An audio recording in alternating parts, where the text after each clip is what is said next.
여러분 혹시 더 미션이라는 오래된 영화 기억하시는 분 계세요?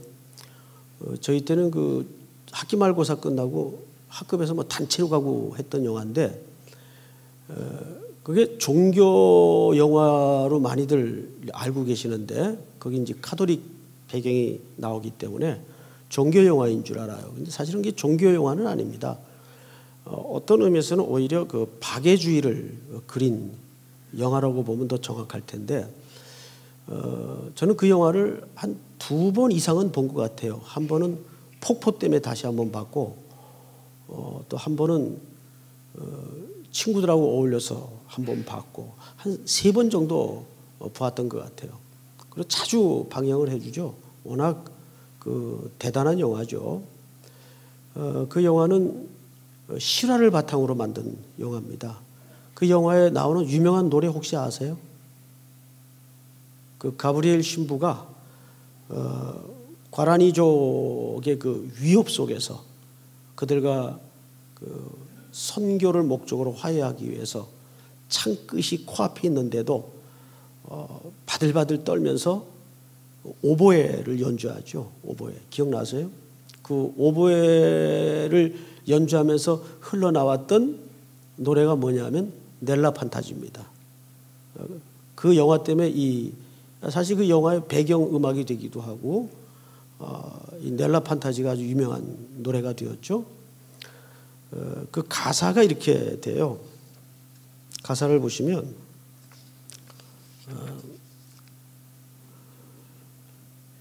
나의 환상 속에서 난 올바른 세상이 보입니다. 난 물론 이제 번역을 한 거예요. 번역을. 그곳에선 누구나 평화롭고 정직하게 살아갑니다. 난 영혼이 늘 자유롭기를 꿈꿉니다. 저기 떠다니는 구름처럼요. 영혼 깊이 인간에 가득한 그곳. 유독 이 가사에서 인간애가 강조됩니다. 인간애. 나의 환상 속에서 난 밝은 세상이 보입니다. 그곳에는 밤에도 어둡지 않습니다. 난 영혼이 늘 자유롭기를 꿈꿉니다. 저기 떠다니는 구름처럼요. 나의 환상 속에서 따뜻한 바람이 붑니다. 그 바람은 친구처럼 도시로 불어옵니다. 난 영혼이 늘 자유롭기를 꿈꿉니다. 저기 떠다니는 구름처럼요. 영혼 깊이 인간에 가득한 그곳.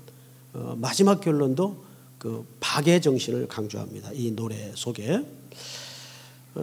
그래서 어떤 사람은 이런 질문인데, 이 노래가 도대체 성가냐 아니면 일반 노래냐? 그럼 아무렴은 어때요? 성가든 일반 노래든. 문제는 이 노래가 박애주의를 굉장히 강조하고, 그 영화도 결국은 어떤 기독교 정신이나 카톨릭의 실체를 전하기 위한 선교를 목적으로 한 영화라기보다는 박애주의를 드러내고자 하는데 초점이 있다고 봐요. 근데 참 거기에서 영화를 보는 사람의 입장에서, 특별히 또 우리 기독교의 입장에서 아이러니한 장면이 하나 있습니다. 결국 스페인과 포르투갈 간의 전쟁에서 겪는 원시 부족의 슬픈 이야기인데, 실제 했던 역사인데, 마지막에는 포르투갈 군인들이 교회까지 쳐들어옵니다. 그때 이 가브리엘 신부가 맨몸으로 교인들과 맞서죠. 그렇게 주고받는 대화 속에서 울부짖으면서 가브리엘 신부가 포르투갈 무자비한 군인들을 향해서 내뱉는 외마디 하나가 있어요. 우리는 인간이잖아. 인간이 이러면 안 되는 거 아니냐는 뜻이에요. 그래서 우리는 다 속기 쉽습니다. 인간이 꽤 괜찮은 존재일 거라고. 그렇지 않습니다. 그 영화는 우리가 물론 이제 기독교 시각에서 보는 관점이긴 하지만 인간의 실체를 굉장히 오해시킬 수 있는 영화입니다. 우린 인간이잖아. 인간이 이러면 안 되는 거 아니야. 라는 메시지예요. 거기 이과수 폭포도 멋있지만 사람들은 아주 그 대사를 굉장히 그 명대사로 꼽습니다. 그런데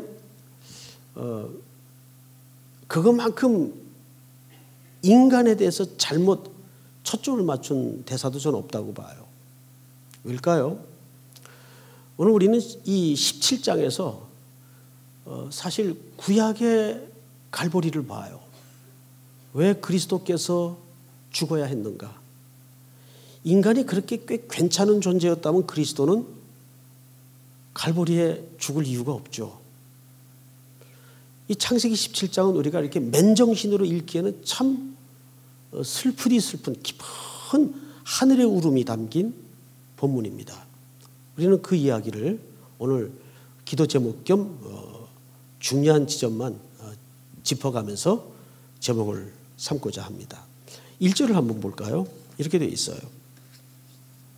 1절 아브라함이 99세 때에 86세 때에 이스마엘을 낳았죠. 지난주 그럼 이제 13년 만에 하나님이 길고 길었던 침묵을 깨시고 아브라함에게 다시 다가오신 사건입니다. 99세 때 여호와께서 아브라함에게 나타나십니다. 그리고 세 마디를 하세요. 몇 마디를 했다고요? 세 마디를 하세요. 세 마디를 오늘 기도할 여러분들은 잘 기억해야 됩니다. 첫 번째가 뭐예요? 나는 전능한 하나님이라. 자, 저를 보세요. 여기 전능한 하나님이라는 말은 그 히브리 말로 한번 따라서 하십시다. 엘샤다이. 여러분들은 지금 방금 히브리어를 하신 겁니다. 엘샤다이. 이 엘샤다이라는 말은 첫째는 이런 뜻입니다. 이 엘샤다이라는 말 속에는 물론 우리말로 번역하면 전능한 하나님이라는 뜻이에요. 그러니까 뭐 파워풀하다. 단순히 그런 물리적인 측면을 강조한 하나님에 대한 속성을 표현한 걸까요? 그렇지 않습니다. 여기에는 하나님이 우리에게 얼마나 전인격적으로 우리 인생 속에 개입하시는 분인가를 이 단어만큼 잘 설명한 단어가 성경에는 없어요. 첫째는 이 단어는 하나님이 기르는 자라는 뜻입니다. 양육하시는 분. 부모가 아이를 낳죠. 그러면 낳는 걸로 부모의 책임이 다하는 건 물론 아닙니다. 그 아이를 어떻게 해야 돼요? 키워야 돼요. 자, 난 낳았으니까 내 책임 끝이다. 대원 밖에 이제 탯줄 끊어진 아기를 내놓는 부모는 없을 거예요. 기르는 하나님이란 뜻입니다. 두 번째는 그 기르는 과정에 하나님의 계획대로 꼭꼭 가득 채우는 분이라는 뜻입니다. 그러니까 이런 거죠. 하나님이 여러분들을 구속하셨어요. 여러분들을 십자가의 보혈로 택하셨어요. 구원하셨어요. 구원하셨으면 그냥 자비하신 마음에 여러분들을 건져냈다 그 뜻이 아니고 그 구원 속에는 여러분 각자를 향하신 하나님의 충만한 뭐가 있다는 뜻이에요? 계획이 있다는 뜻이에요. 그래서 우리를 양육한다는 말은 그 하나님의 계획이 빼곡하게 채워진다는 뜻이에요. 수많은 시간과 역사와 인간관계를 통해서 이 땅의 물질 세계의 부딪힘을 통해서 하나님이 우리를 향하신 어떤 계획을 빼곡하게 어떻게 하신다고요? 채워가시는 하나님이라는 뜻입니다. 어떤 때는 그것이 슬픔으로 다가올 수 있고 어떤 때는 누구에게도 설명할 수 없는 희열과 기쁨으로 다가올 수도 있고 어떤 때는 깊은 상실감으로 다가올 수도 있어요. 그러나 그 수많은 인간이 겪고 내야만 했던 희노애락이 전부 누구의 채우심이에요? 예, 그렇습니다. 하나님의 채우심이에요. 우리를 양육하신 하나님의 그 계획이 그러한 눈물진 계곡을 지나게 만들고 넓은 꽃밭이 만발한 벌판을 경험하게 만들면서 하나님의 계획을 우리 인생의 시간 속에 채워나가시는 분이세요. 그리고 세 번째 이 전능하신 엘샤다이라는 말 속에는 이런 뜻이 있습니다. 능력을 주시는 하나님이라는 뜻이 있습니다. 자, 엘샤다이라는 말 자체가 하나님의 전능하심을 소개하고 있어요. 그런데 그 속에서 우리에게 뭘 주시는 의미가 있다고요? 능력을 주시는 의미가 있다고요. 이게 뭘까요? 그래서 우리가 하나님이 우리에게 능력을 준다 그러면 굉장히 그 한쪽으로만 생각하는 그 고정된 편견이 있어요. 그래서 람보식 어떤 능력을 기대하죠. 그렇지 않아요. 바울도 빌립보서에서 증언해 내기를 감옥에서 유명한 남긴 성경 구절이 하나 있죠. 내게 능력 주시는 자 안에서 내가 모든 걸 할 수 있다.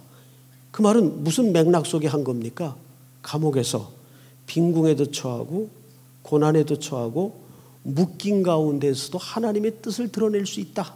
그 얘기를 하는 겁니다. 그래서 능력을 주시는 하나님이라는 말은 우리가 이해하고 기대하는 그런 편견의 개념이 아니에요. 매우 심오하고도 복합적인 개념입니다. 자, 엘샤다이라는 말은 첫째, 뭐 하시는 하나님? 기르시는 하나님. 두 번째는 그 과정에서 하나님의 계획을 채워가시는 하나님. 그리고 마지막에는 뭘 주시는 하나님? 능력을 주시는 하나님이란 뜻이에요. 이 엘샤다이 하나님을 믿습니까? 그런데 이 얘기를 하게 된 타이밍이에요. 타이밍.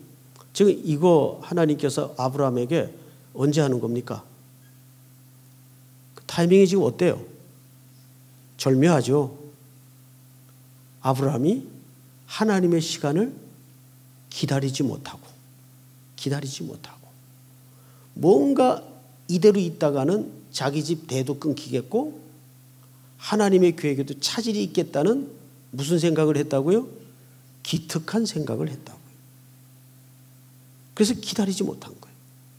그래서 칼빈은 신앙은 무슨 싸움이라고요? 기다림의 싸움이라고 그랬어요. 기다림의 싸움. 근데 우리가 왜 못 기다릴까요? 그것은 전적으로 하나님에 대한 신뢰 문제입니다. 하나님에 대한 신뢰 문제가 흔들릴 때 우리는 못 기다리는 거예요. 정말 복음의 역사야말로 기다리는 싸움이에요. 예수 그리스도가 오시리라 약속한 것도 무슨 싸움이었어요?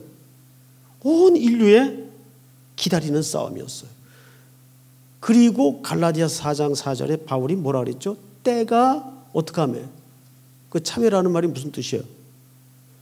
충만이란 뜻이에요. 채워짐에. 하나님의 시간이 채워짐에. 이 시간을 기다리는 거예요. 바로 그것에 실패했어요. 아브라함이. 그 아브라함에게 하나님은 긴 침묵을 깨고 들어오셔서 나는 전능한 하나님이라. 이게 첫 마디예요. 그리고 이제 두 번째 내 앞에서 뭐하라? 내 앞에서 뭐라 그랬어요? 내 앞에서 행하여. 사랑하는 성도 여러분, 행한다는 말이 무슨 말일까요? 이 말은 누구 앞에서? 그럼 잘 보세요. 이 포지션을 잘 보세요. 내가 늘 누구 앞에 있어야 돼요? 아이들이 걸음마를 배우는 아기들이 누구 앞에 있을 때 안전하죠? 부모 앞에 있을 때 안전해요. 부모 뒤에 처지면 이게 사고가 나도 몰라요. 그리고 사고가 나죠. 사고가 납니다. 그래서 항상 지혜로운 부모는 아이를 앞에 둬요. 이 말은 내 앞에서 행하라는 말은 내 앞에서 걸어가라 그 뜻이에요. 그러니까 누구의 시선을 떠나지 말라는 겁니까? 예, 하나님의 시선을 떠나지 말며 하나님의 시선 앞에 있어라 그 뜻이에요. 애들은 언제 사고 치죠? 시선에서 벗어날 때. 항상 딴짓하고 있어요. 그래서 조금 머리를 쓰는 애들이 늘 교실 책상 자리 잡는 거 보면 기둥 뒤쪽에 선생님 시선이 직격으로 안 보이는데 이런데 책상 틀어박아 놓고 엉뚱한 책을 보거나 딴짓을 해요. 이 정확한 개념은 위치 문제입니다. 너는 항상 내 앞에서 걸어가라. 그리고 세 번째, 뭐 하라고요? 온전하라. 자, 온전할 수 있는 사람. 저밖에 손든 사람이 없네요. 예, 저는 온전할 수 있어요. 야, 이제 송 목사 갈 때까지 갔구나. 어떻게 온전할 수 있을까요? 온전한 것은 우리처럼 퍼펙트 개념이 아니에요. 성경에서 행하여 온전하라는 말은 우리가 약하면 약한 대로 뭐라고요? 그리스도 안에 들어가는 겁니다. 그게 온전해지는 거예요. 둘째 아들이 언제 온전해지죠? 아버지 집에 들어갈 때 온전해지잖아요. 그 아버지의 것이 다 자기의 것이 되는 소유 개념뿐만 아니라 그제서야 아버지와 관계가 회복이 돼요. 온전이라는 개념은 행위적인 율법적인 그런 퍼펙트 하라는 그런 개념이 아니에요. 못나면 못난 대로, 약하면 약한 대로. 그게 온전해지는 거예요. 여기서 행하여 완전하라는 말은 퍼펙트하라는 말이 아니에요. 그럴 수도 없어요. 어떤 인생이든지. 아브라함이 약함이 많은 사람 아니에요. 그러면 그가 온전해질 수 있는 방법은 하나님 안에 묶이면 돼요. 그런데 자기 꾀를 가지고 자기 수단으로 엉뚱한 짓을 지금 해놨어요. 그런데 그 앞서 16장 앞서 15장에서 하나님과 아브라함 사이에 뭐가 있었어요? 계약이 있었어요. 고기를 쪼개놓고 횃불을 지나가게 하죠. 이 말은 무슨 뜻이라고요? 이 약속을 어기면 너든지 나든지 깨는 사람이 죽는다. 그 법대로면 지금 누구 죽어야 되죠? 아브라함이 죽어야죠. 그래서 아브라함은 죽어야 돼요. 그 어떻게 죽입니까? 자, 그 죽이는 방법을 이제 한번 보십시다. 어떻게 죽이는가? 성경을 보시면 몇 절을 보시냐면 7절을 보세요. 9절부터 읽겠습니다. 하나님이 또 아브라함에게 이르시되 그런즉 너는 내 언약을 지키고, 언약 지켜야죠. 네 후손도 대대로 지키라. 너희 중 남자는 다 뭐를 받으라고요? 자, 앞을 보세요. 그래서 이제 할례를 명합니다. 이게 죽이는 거예요. 자, 할례라는 것은 아시는 대로 우리 어린애기들 포경수술 같은 비슷한 예식입니다. 남자의 생식기 끝을 자르는 거예요. 그 상징적인 메시지입니다. 남자의 생식기 끝을 자름으로써 무슨 메시지를 거기에 담는가 하면 너는 이제 육체적으로 끝났다. 죽었다 그 뜻이에요. 죽는 겁니다. 그게. 그리고 나서 다시 후손을 약속해요. 이제 아브라함은 죽은 몸이에요. 히브리 기자도 죽은 몸 같은 데서 그 나이가 많아서 낳았다 그 뜻이 아니에요. 할례 받고 난 아들 누굽니까? 이삭이에요. 그럼 잘 보세요. 성경 어디에도 이삭을 아브라함의 자손이라고 하지 않아요.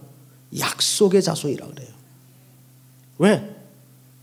그 이삭을 통해서 그리스도가 오시잖아요.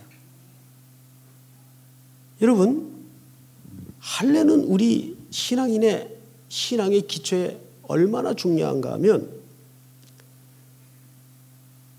이것이 오실 그리스도가 약속을 어기고 죽을 수밖에 없는 죄인들을 위해서 대신 죽는다는 메시지가 우리 몸에 흔적으로 남는 거예요.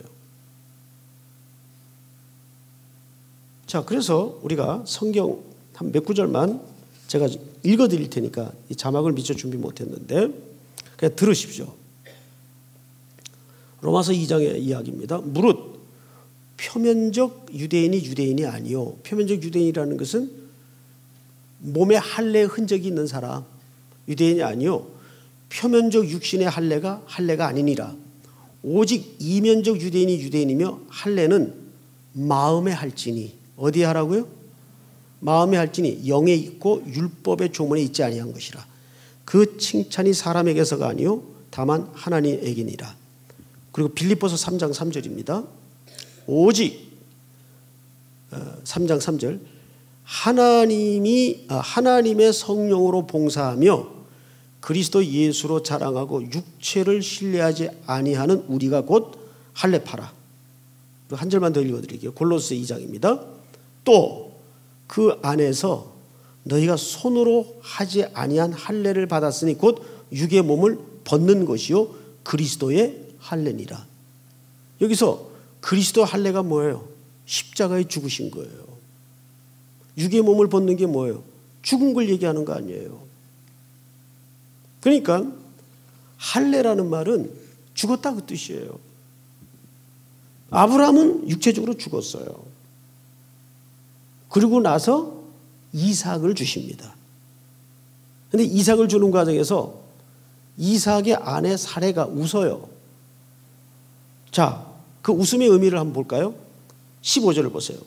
15절부터 17절까지 석절을 전체가 합창합니다. 시작. 하나님이 또 아브라함에게 이르시되 내 아내 사레는 이름을 사레라 하지 말고 사라라 하라. 내가 그에게 복을 주어 그가 내게 아들을 낳아주게 하며 내가 그에게 복을 주어 그를 여러 민족의 어머니가 되게 하리니 민족의 여러 왕이 그에게서 나리라. 아브라함이 엎드려 웃으며 마음속으로 이르되 100세 된 사람이 어찌 자식을 낳을까? 사라는 90세니 어찌 출산하리요 하고. 네. 이거를 아브라함이 온전히 받아들였습니까? 안 받아들였습니까? 안 받아들였어요. 인간은 그렇게 설득하면 설득이 되고 괜찮아지는 존재가 절대 아니에요. 여러분 제가 한 구절을 읽어드릴게요. 18절을 잘 보세요. 아브라함이 이에 하나님께 아뢰되 이스마엘이나 하나님 앞에서 살기를 원하나이다. 예? 지금 이스마엘 몇 살이에요? 13살. 이스마엘이나 잘 키울게요. 그 뜻입니다. 이게 아주 지독한 인간의 근성이에요. 인간이 박애주의를 논할 만큼 괜찮은 존재라면 예수님이 십자가에 돌아가실 이유가 없어요. 자, 근데 여기 재밌는 게 하나 있죠. 이 자손을 약속하기 전에 하나님이 드디어 아브라함의 이름을 개명합니다. 그 아내 이름까지도. 원래 아브라함이 아니죠. 뭐예요? 아브람, 사레. 근데 아브라함이 뭐가 돼요? 아브라함이 돼요. 사레가 뭐가 돼요? 사라가 돼요. 자, 이게 무슨 뜻입니까? 아브라함이라는 말은 그 당시 고대어로 존귀한 자란 뜻입니다. 근데 그 이름을 뭘로 바꾸냐면 많은 자손의 아버지, 열국의 아비, 많은 자손의 아비로 바꿔요. 그 아내도 그러면 부부니까, 한 몸이니까 이름이 달라져야 되죠. 사례는 왕비 또는 공주란 뜻입니다. 근데 그 이름이 뭐가 되죠? 사라. 일본말로 접시. 방금 일본에서 와서 그래요. 그런데 이 사라라는 이름은 열국의 어머니라는 뜻이에요. 그럼 생각을 해보세요. 이게 얼마나 웃겨요. 지금 아브라함에게는 자손이 있어요, 없어요?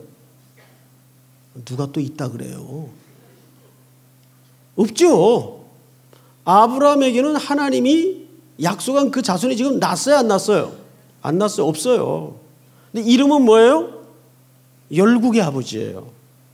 그럼 보세요.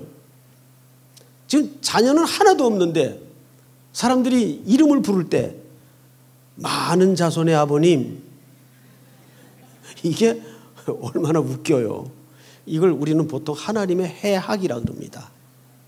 하나님의 해학적 경영이라 그래요. 비슷한 인물이 또 하나 있었죠. 시몬. 시몬이 무슨 뜻입니까? 그건 옛날 옛날 이름이에요. 베드로의 옛 이름이에요. 근데 그 시몬이라는 말은 정말 어디에서나 쉽게 들을 수 있는 흔한 이름이에요. 그냥 평범한 이름이에요. 그런데 예수님이 요한복음에서 시몬을 보자마자 그 형제 안드레가 데려왔죠. 보자마자 내가 장차 뭐라 하리라. 게바는 번역하면 반석이라. 베드로란 뜻이에요. 페트로스. 이게 반석이라는 말이거든요. 그런데 보세요. 이 시몬이 얼마나 변덕이 죽 끓고 업다운이 심한 사람이에요. 화도 잘 내고 또 충동심도 강하고 그렇게 흔들거리는 인생이에요. 베드로 자체가. 그런데 그런 베드로를 사람들이 볼 때마다 반석아. 얼마나 웃겨요. 웃었죠. 지금 우리가 그렇거든요. 우리 이름이 뭐예요? 성도. 성도란 뜻이 무슨 뜻입니까? 거룩할 성에 도. 물이 도자 아니 물이 도자. 에? 거룩한 물이라는 말이에요. 거룩하신 분.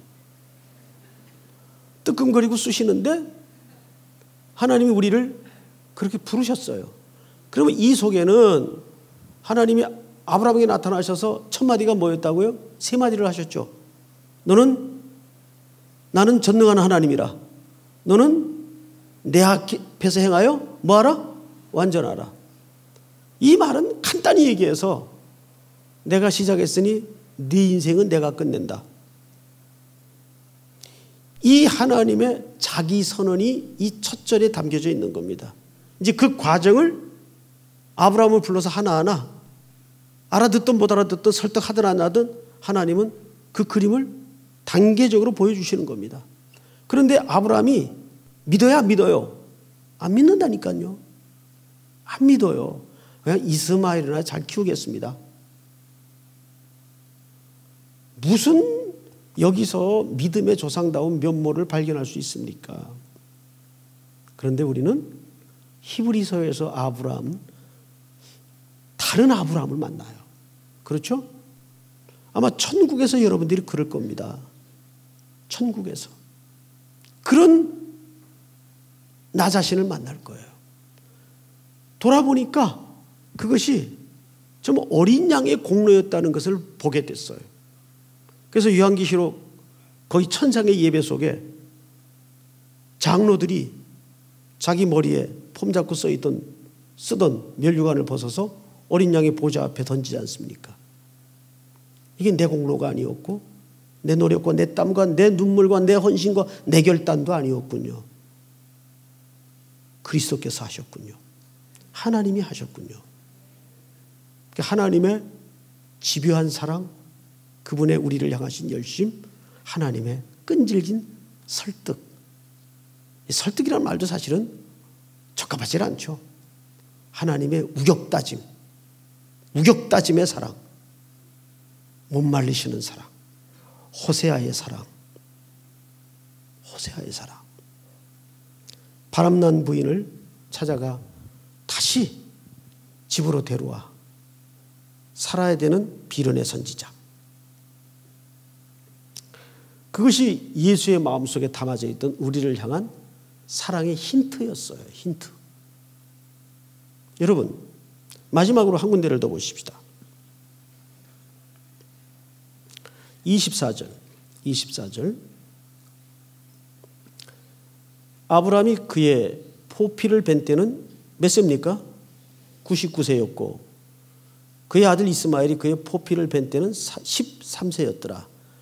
그날에 아브라함과 그 아들 이스마엘이 할례를 받았고, 다 같이 시작.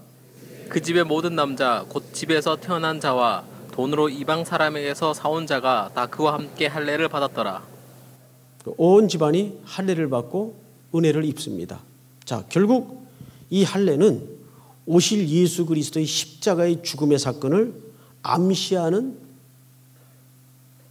구약의 아이콘이었어요. 십자가를 상징하는 하나의 아이콘이었어요. 그러니까 우리는 이 십자가의 예수 그리스도의 죽음으로밖에는 설명할 수 없는 존재가 우리예요.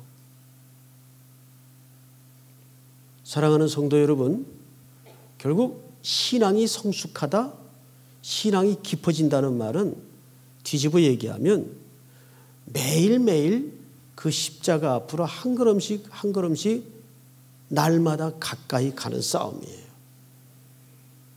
우리가 뭔가를 이루고 성취하고 뭔가를 업적을 내놓고 열매를 내는 그 싸움의 경쟁이 아닙니다. 결국 그 십자가 끝에 우리가 떠다 밀어져서 은혜였구나, 하나님의 설득하심의 결과였구나, 이것을 마지막에 보게 만드는 것이 하나님의 작업하심이에요. 믿습니까?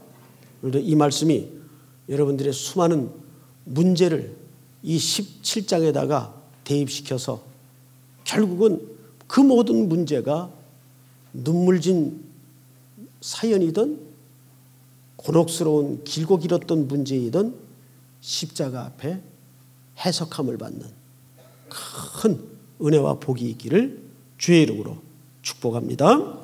우리 찬양 하나 드리겠습니다. 우리 모든 능력과 모든 권세, 모든 능력과 모든 권세,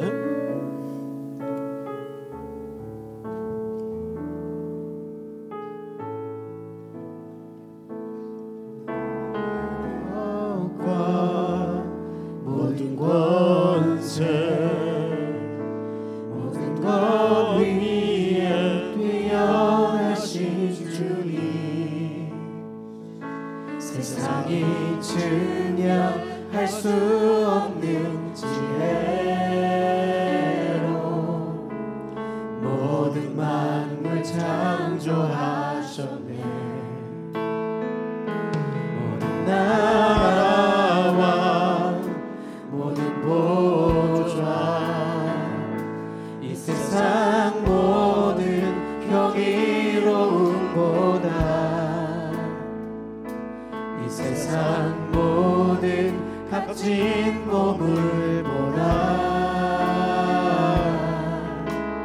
더 귀하신 나의 주님, 십자가 고통당하사 버림받고 외면당하셨네. 짓밟힌 장미꽃처럼 나를 위해 죽으셨네. 나의 십자가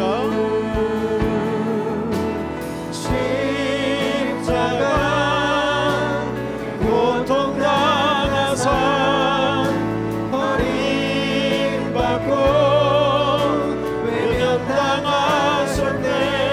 짓밟힌 장미꽃처럼 나를 위해 죽으셨네.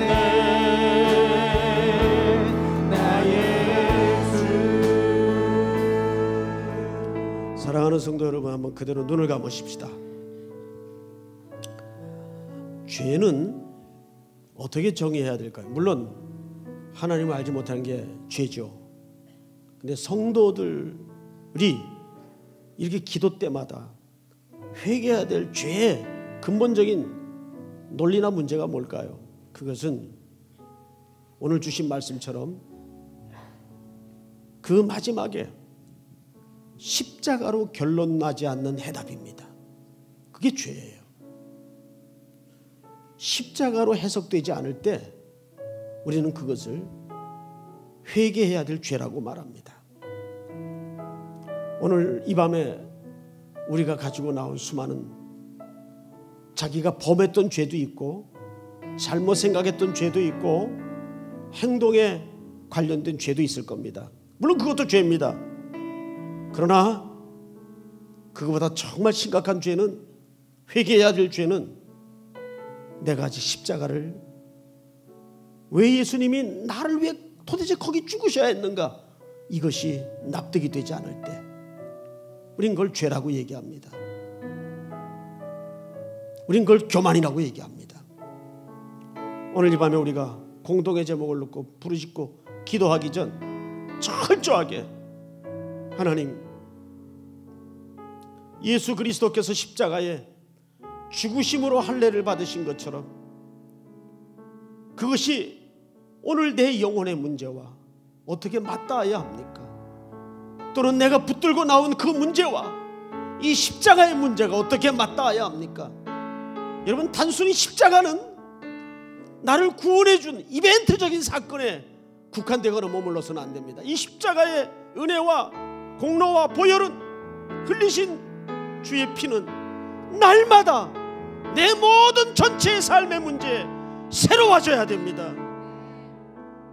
오늘 그 십자가를 다시 한번 바라보게 하여 주시옵소서.